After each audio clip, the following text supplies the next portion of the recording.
Assalamualaikum warahmatullahi wabarakatuh. Waalaikumsalam. Adik-adik semuanya, lanjut mengenai hutang atau fungsi perbankan dan masalah riba. Umat Islam itu kan relatif tertinggal di dalam perekonomian dan juga perpolitikan.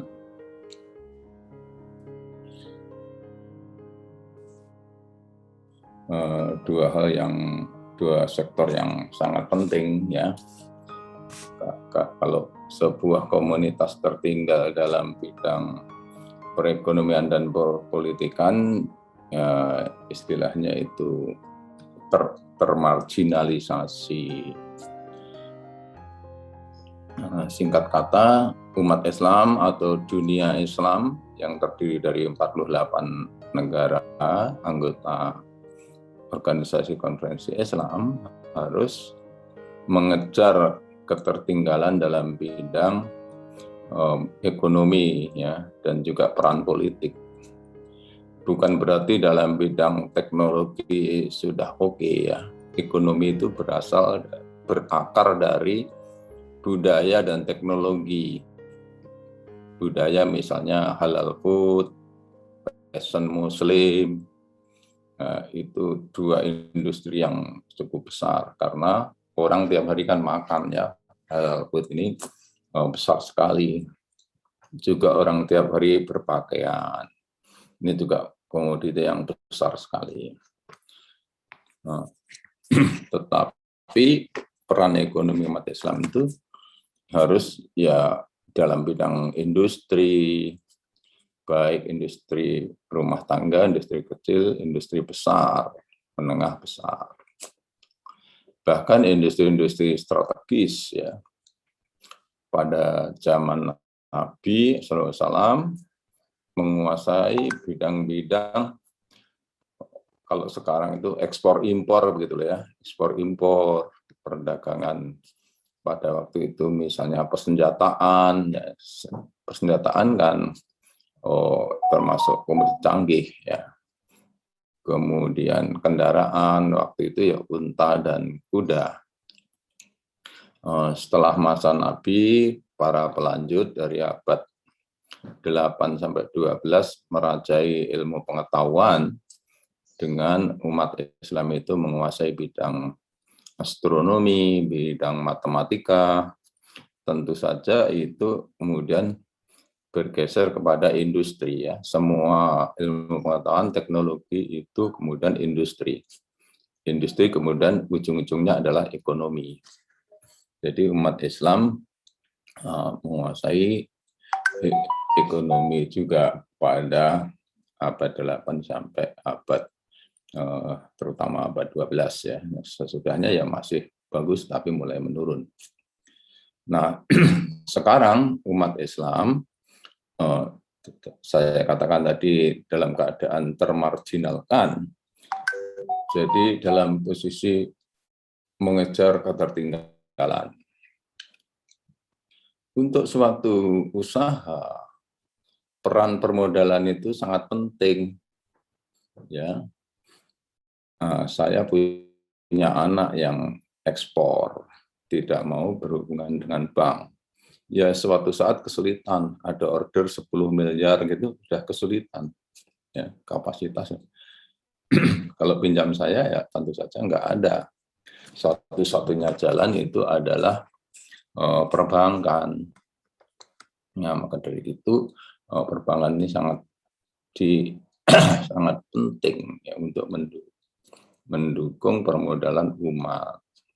Umat-umat yang bawah pada waktu tidak diciptakan permodalan itu terjebak dalam rentenir-rentenir yang sangat mencekik. Rentenir itu bisa setahun bisa 400%. Karena dia harian bunganya. Pinjam 100 dalam seminggu misalnya jadi 110. Itu per minggunya kan 10%. Kalau setahun ada 50 minggu, 500% itu. Ya, inilah pentingnya daripada lembaga perbankan itu untuk melindungi umat. Harus ada suatu lembaga perbankan supaya umat Islam yang bawah tidak terjebak di dalam rentenir. Umat Islam yang menengah, pengusaha-pengusaha kecil, UMKM yang dalam strata sosialnya itu sudah masuk menengah, itu bisnisnya dengan usaha-usahanya itu mencapai sudah sampai misalnya setahun 100 miliar ya volume usahanya. Mungkin di situ diperlukan modal 5 sampai 10 miliar.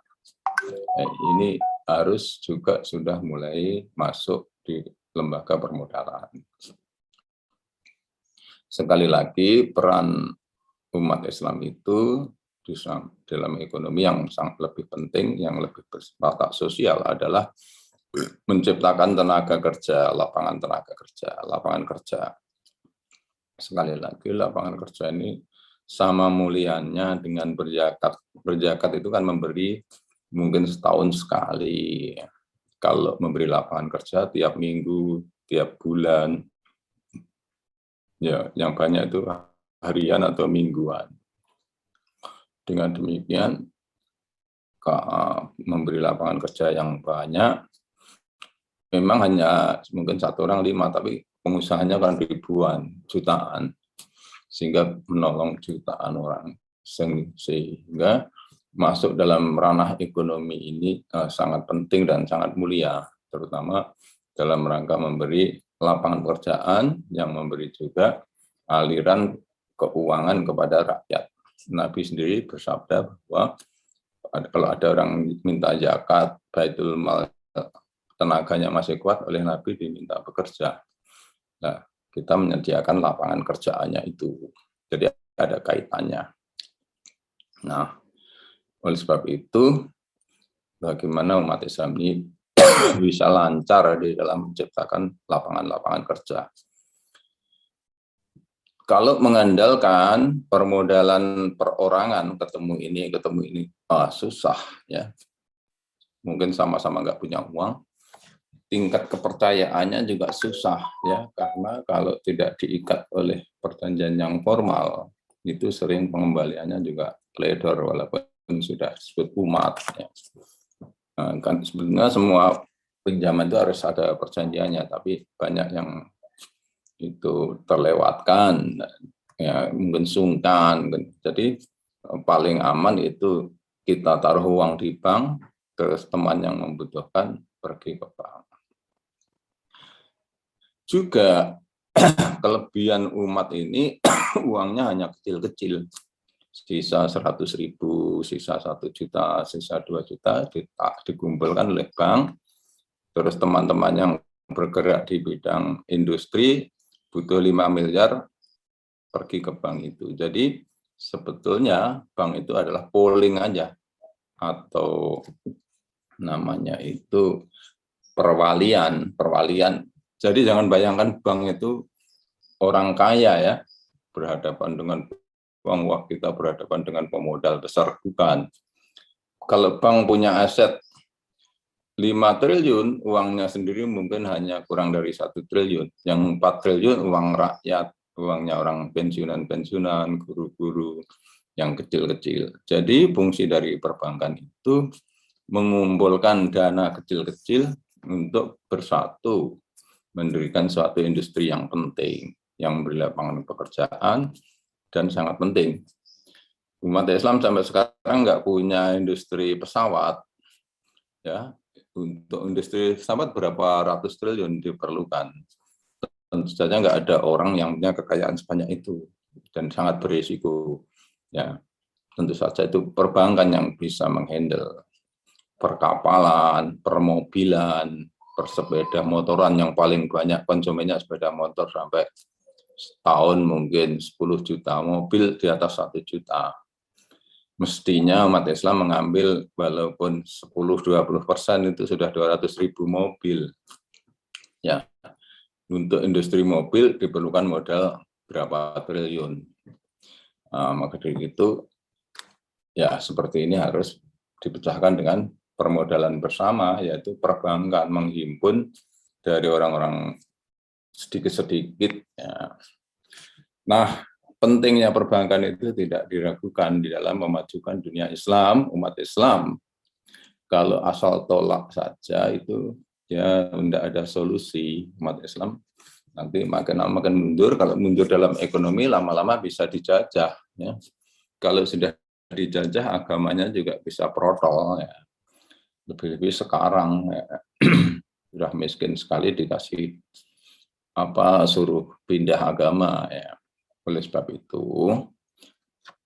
untuk menghindari kemiskinan ini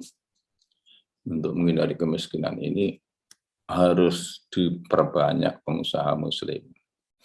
Nah, perbankan itu ikutan saja. Kalau pengusahanya makin banyak, perbankannya juga harus disediakan. Jadi nggak bisa bank maju sendiri. Kalau banknya maju, pengusahanya nggak maju, lah maju dengan siapa? Jadi bank itu hanya mirror dari kemajuan industri. Kalau industrinya sedang rontok, banknya juga rontok. Kalau industrinya sedang maju, banknya juga maju. Nah, disitulah pentingnya bank. Kemudian di dalam teknisnya, bank yang ada itu mengandung unsur katanya riba, ya, riba deterministik, ya, karena ditentukan lebih dulu. Saya minta tambahan sebulan misalnya 0,7%, 0,6%. Untuk menghindari akad seperti itu, para ulama membuat skema itu murabahah atau jual beli. Jadi kita pergi ke bank, pengusaha pengerik bank, misalnya memerlukan tanah untuk pabrik dan bangunannya seharga misalnya 50 miliar. Kemudian mesinnya 50 miliar atau 200 miliar lah ya. 250 miliar kita bukan pinjam tapi mengangsur kepada bank. Banknya menyediakan itu. Tapi banknya kan tidak tahu mesin yang mana yang bagus, bangunan seperti apa yang ini, maka bank menunjuk dulu orang ini sebagai sebagai kayak disambat oleh bank, dijadikan pegawai ditunjuk oleh bank untuk ditugasi membeli mesin dan membangun itu. Kalau membangunnya bisa pakai akad ijaroh ya.